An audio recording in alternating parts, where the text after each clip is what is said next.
was 4 in the morning when the tourists arose, or mostly they did, except Ash, who was failing to stir from his cushions and throws in a late tour appearance, seemed rash. Because danger awaited on landing for tour, and not just for Ash, but all virgins, who paraded through town dressed as street cones and whores, while Sam Kirby schemed and grew turgid. As they started to struggle, so Kirby grew stiff, and he watched as, inside his masters, Juan Pablo Gonzalo started growing a tiff, the stubborn Argentine bastard.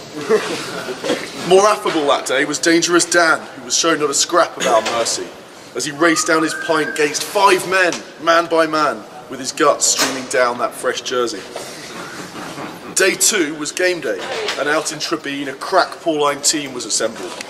We warmed up with beers and the Dam Busters theme, and our foes from across the globe trembled. The local side choked and were put to the sword, flamed on our try-scoring candle. Our own Andy Good played at 10, what a fraud.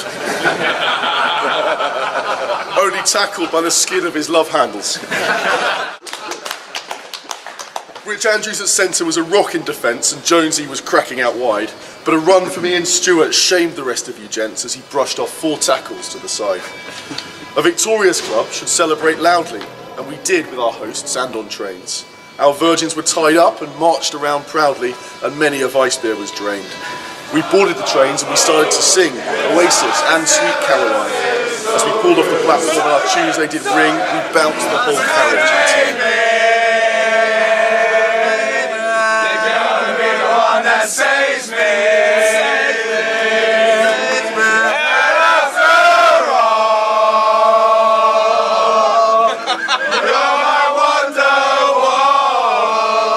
After, the Irish found Kilkenny's place. With his lungs, Mr. Jackson led chorus, and we mimed Wally Macy, who sat in the face of the audience before us.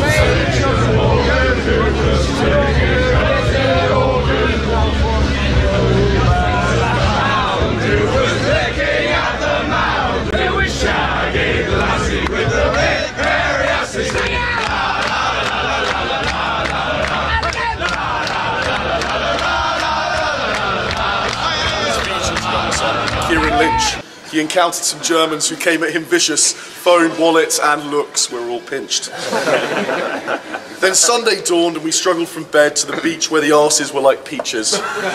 Dr. Tonic served up his neat whiskey with red combinations, which medicine teaches. We altered the hair of heirs Stewart and Jones, whilst we blacked up a Welsh Gavin Henson. The dye and the scissors came from our Game of Thrones, whose pint downing was also worth mentioning. We built up the virgins in a 7-man tower, and they wrestled to death in the sand. And later that night we submitted to power, as in court we all took the stand.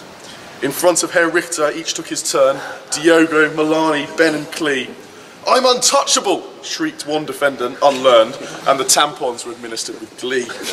Still picking them at this one. Justice was fair, and justice was swift. And we later sang songs and we danced. A man with guitar our spirits did lift, and with the virgins we rolled dice of chance.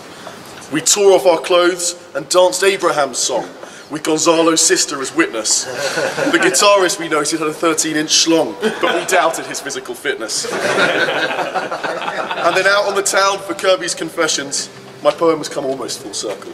We listened, we lit fires and ended our session, as out of the weekend we hurtled. So let us remember, lest we forget, that we're winners, but equally sinners. And we'll say to each other when next we're all met, to a man, ich bin ein Berliner. Oh.